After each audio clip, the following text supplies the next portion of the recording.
Hello, good afternoon. Welcome to MK Community Brokerage. My name is Mohammed. This video will show you about the inspection checklist for stoop line stand license.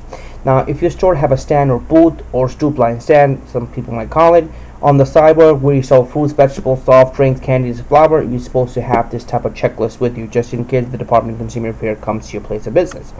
Now, obviously, I'm gonna go over some of the rules, regulation, so help you guys out. So obviously the first thing is first, if you do sell these type of items, you're supposed to have a stoop line stand license to sell fruits, vegetables, soft drinks, candy, ice cream, or flowers on the sidewalk outside your store. You have to have that license.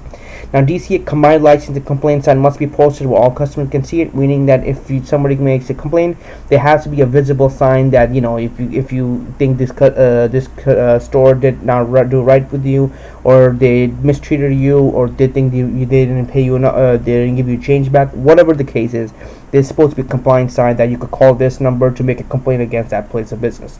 So they have to be posted. Number 3, the stoop line stand cannot be operated by or released by to another business. Common sense, you can't do that. Number 4, items that can be sold: only fruits, vegetables, soft drinks, cold flavored or carbonated non-alcohol drink, confectionery, candy, cake, pastries, ice cream, or flour can be sold at stoop line stand.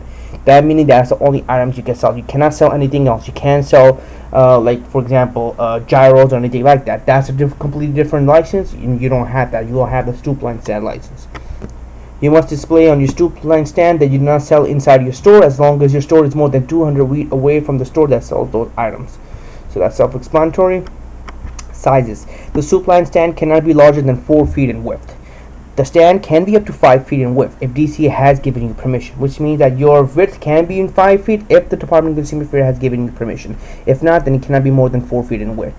Now, if the sidewalk is at least 16 feet wide, there must be at least 9.5 foot clear pathway on the sidewalk in front of the stand, as measured from the curb at the end of the stand. You will be surprised, DCA inspectors will come in and they will measure every bit of it.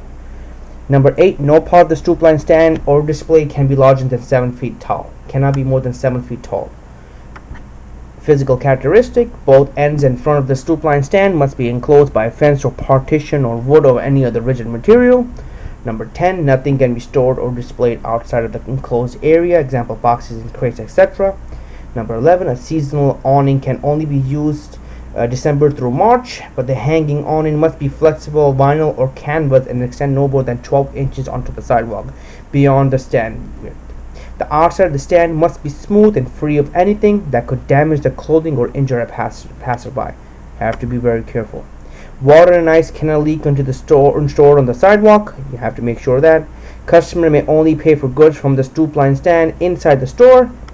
Customers may own fruits and vegetables and flowers cannot be washed, trimmed, bunched, or prepared in the stoop line stand or on the sidewalk. So that's very important. You can't just do that over there.